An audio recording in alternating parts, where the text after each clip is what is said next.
You ready? You good? Yeah. Okay. I was born ready.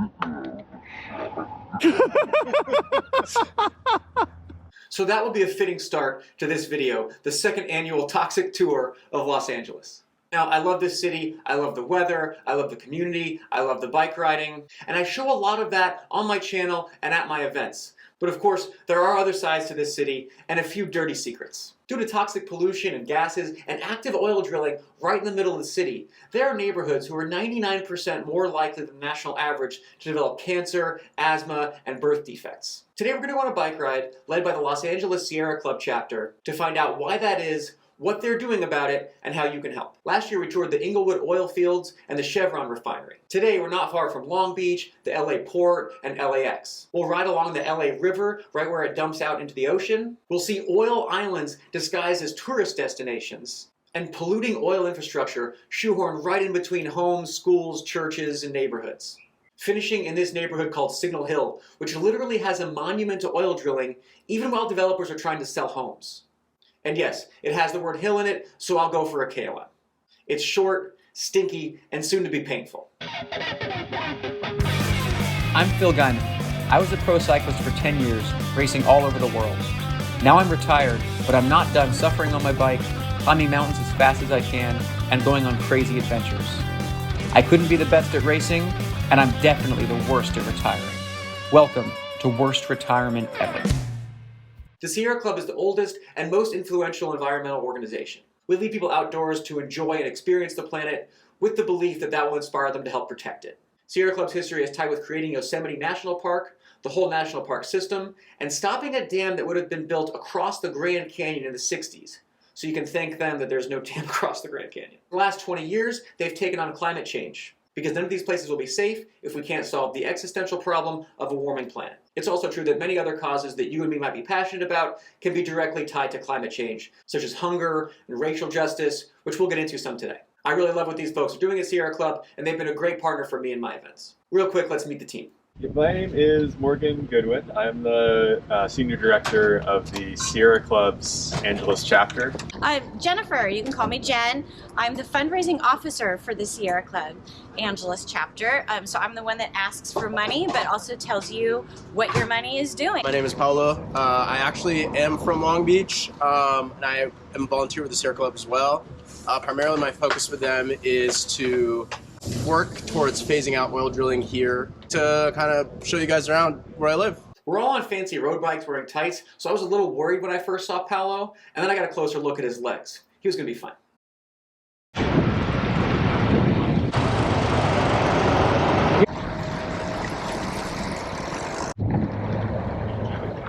So this is the 710 corridor, right? So like the Sierra Club has really been working on trying to phase out a lot of the fuel emissions that are happening here, because a lot of frontline communities live in this part of Long Beach, and you can see as we ride east how starkly different this type of zone is compared to like more affluent areas of the city. And so like part of our mission is to kind of underscore the fact that social justice is an issue with regards to climate change and climate justice. And one of the initiatives that we have as the Sierra Club is to like phase out these emission-causing trucks. You can see there's like a ton of trucks driving by already. And actually, Morgan and I were talking, the mobile facility is like right here as well. So like where the refineries meet, all these emissions are going on. All the shipping containers could be transferred on rail to the Inland Empire. And there's a Alameda corridor, which is a rail line from here to downtown LA that could be electrified. But they built it to have overhead electric lines. But we've not yet kind of committed to that. But the bottom line is, this is a huge amount of emissions, and right, there's communities in Long Beach and Signal Hill where you're 99% more likely to develop cancer and asthma because you live in such high concentrations of this air pollution. 99. Matter.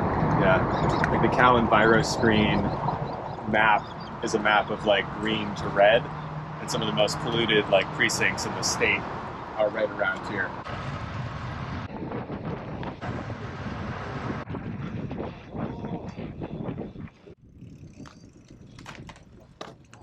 can't use the audio for this part because there was a boat party playing music that I don't have the rights to. Los Angeles problems. But this is one of a chain of oil islands in San Pedro, built in the 1960s so oil companies could access the oil field underground. They're called Thumbs Islands for Texaco, Humble, Unocal, Mobil, and Shell. They should have cut in British Petroleum just because they really needed the letter B, but whatever.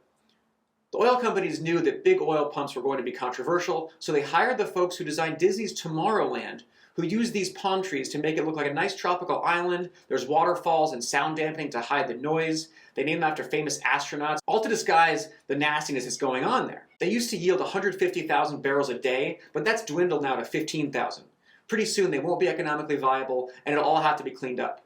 Of course, the oil companies will try to transition to a real estate holding company. They'll sell it or abandon it. Anything to leave someone else on the hook for that cleanup cost. The city of Long Beach gets about just shy of $10 million a year from this oil operations.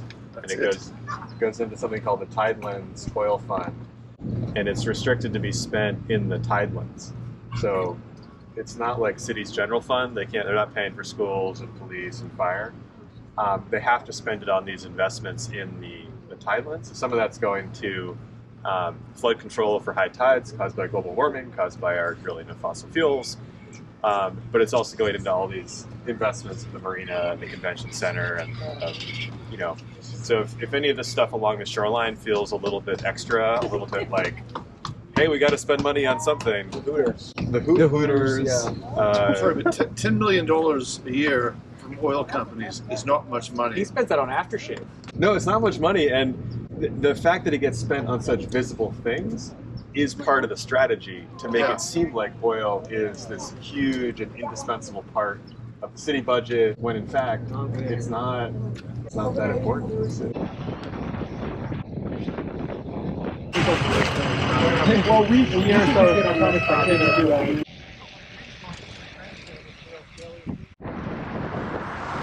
Two quick things about this spot. We're at the mouth of the San Gabriel River. So one of the things that rivers do here is they carry our plastic trash out into the ocean. And Sunglasses? just like sunglasses, yeah, that's going to be trash. Plastic is seen as the future of the oil industry. Right? The oil industry knows that transportation is shifting away from gas and fossil fuels. And so they're aggressively trying to create new markets for new plastics. And the legislation and fights that we do as Sierra Club to create zero waste rules and limit the amount of packaging is seen as directly pushing back in the oil industry in the same way that switching our vehicles are. The other thing I wanted to point out is that the wetlands that we see here, these sort of estuaries and back bays behind the beaches, everything we just rode through, the Naples area, has obviously been heavily developed. A little ways down PCH is the Seal Beach area, and you get the Bolsa Chica wetlands. And those are one of the last few remaining natural wetland areas. These areas are super important. It's where saltwater and freshwater mix. They create really rich habitats. They're incredibly effective at sequestering carbon dioxide. But we've chopped that up here, and we have just a few of those places left. And at the Sierra Club, we fight to keep those as natural as possible. The ecosystem is doing so much work for us.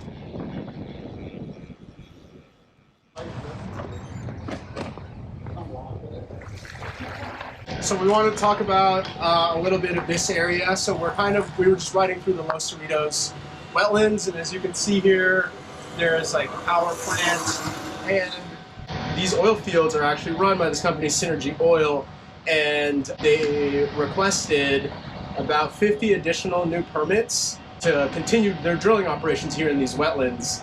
When SB 1137, that's a bill that's basically saying that you can't drill for oil within a kilometer of people.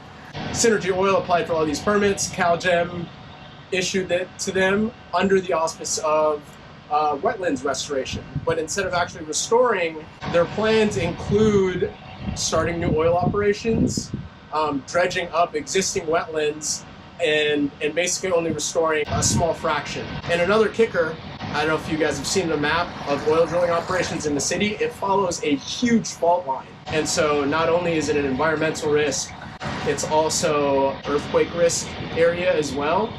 being like this close to these operations is always like really impactful for me, because like literally burning fossil fuels is incompatible with a living climate, right? We know that this is like so far out of line for what our survival demands. This is the Alamitos power plant.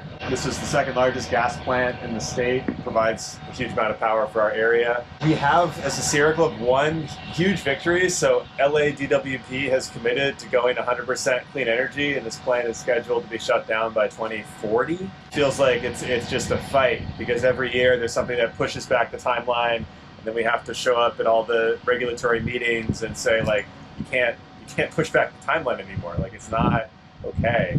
So we are making progress. It's always a question of whether it's fast enough. One of the positives I want to point out here is that as part of this facility, there's a 100 megawatt battery, and that provides power, after the solar energy, fades about 4 or 5 p.m. So that facility can provide 100 megawatts for 4 hours for the region. And so it's a step in the right direction. Weirdly enough, in the late 80s, there was a Michael Jackson video called Smooth Criminal. Yeah. Mm-hmm. And I used to do stunt You're work. getting this. What? Nothing.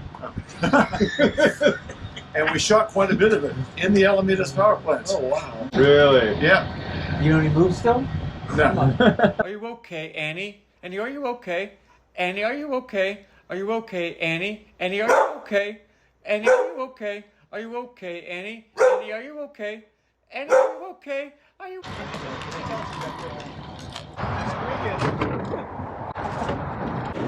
That's another thing I want to.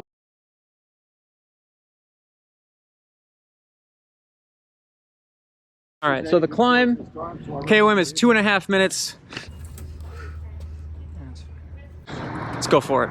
Stefan, you want to lead me out?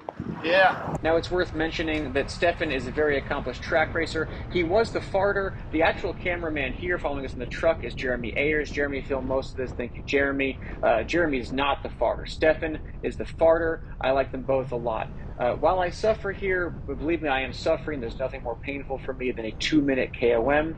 I'm going to tell you a little bit more about where we are. The city of Signal Hill is currently reviewing privately owned oil company Signal Hill Petroleum's proposed 20-year extension of their permit. This would extend their operations 20 more years, which is an unprecedented permit length. It would allow them to drill 24 brand new wells. Studies have shown a correlation between living within 3,200 feet of an oil derrick with adverse effects, disproportionately affects minority communities and low-income families. There's an explosion risk. This happened in the 80s as a result of oil drilling, despite the oil companies having tried to deny it. I did not run that stop sign.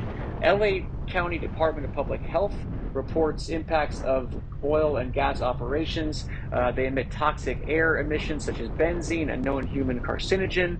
We talked about oil and gas activities are associated with adverse birth outcomes, multiple styles of cancer, cardiovascular impacts, neurological impacts, mental health impacts. LA County allows new wells within 300 feet, which is an outlier relative to the rest of the country in terms of how close it is.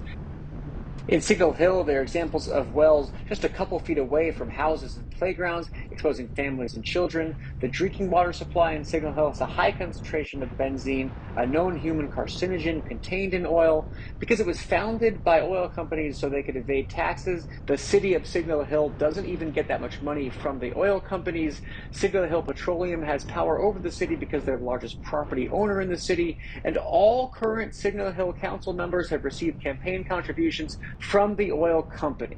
The very top, naturally, is a statue, a little monument to dudes drilling oil. Directly behind me is a house for sale. That looks painful. All right, that's KOM for Signal Hill. Okay. Before I catch my breath. Coming up that way, right? I thought I used these N95s. So yeah, Signal Hill has a long and storied history. They actually just celebrated their 100-year anniversary a few months ago. And as the story goes, this entire property, this entire hill, was part of the city of Long Beach. And the city council had voted for this whole area to become a park. And then literally that same week, the owners struck oil, struck liquid gold. And they were like, okay, scratch that. And they abandoned the city of Long Beach. They formed the city of Signal Hill. and started drilling until today. And they're actually running out. So one of the big efforts of the Sierra Club a few months ago to start off the year, we began like a campaign to knock on doors in the community and raise awareness. And actually that was so popular that during the town hall meeting, a lot of the city turned up from that activity that we did. They were able to stop the petitioning for new oil permits here in the city. And Signal Hill Petroleum is actually one of the big proponents for the referendum for SB 1137. So basically that bill we were talking about earlier that would prevent oil companies from starting operations within a kilometer or 3,200 feet of people. That referendum is now gone. And if you look at the map, there's like kind of a diagonal that cuts through and it goes right into the west side of Long Beach, next to Wilmington, next to all of those frontline communities. There's oil operations on the east side of the city, but that side of the city is way more beautiful compared to the west side, where that's where the port is, that's where the highway is. And those communities that live there, because it's not primarily white communities, it's been made so like, oh, okay, we can just like put all the pollution over here and we don't have to like worry. It's not just those communities that are affected, but it's everywhere. We were walking around here, we were talking to people who were like saying, oh yeah, I have chronic nosebleeds. And like, oh, like my wife got cancer. And they never like tied it, any of these pollution infrastructure. Let's bring that awareness back to the communities that are actually really being affected by fossil fuels. And those are the frontline communities in the less privileged areas. Let's make a more equitable, more just community where we can all live happily and like healthily. By the way, if you have chronic nosebleeds, I used to have that. Turns out I was just picking it too much. Fair and balanced. Fair and balanced. Yeah. So these environmental problems we talked about today are interconnected, systematic problems, and to fight them takes really coordinated effort at a big level. We need local fights, we need state legislation, we need national legislation, and that's why when you join the Sierra Club as a member, when you contribute to the Sierra Club through Phil's campaign, we'll put the link in the video, you're directly supporting this collective effort to shift our policies, to shift our entire infrastructure system away from oil, away from the fossil fuel past, into a clean and healthy future. So thank you. Okay, Annie? Annie, are you okay? Are you with us? That you're okay? There's the end of the window. There's a second. A crescendo. Annie? He came to your apartment. He lays on the carpet. He went to your bedroom. You were struck down. You were to your tomb. And you're okay. Annie, are you okay? Are you okay, Annie? Annie, are you okay?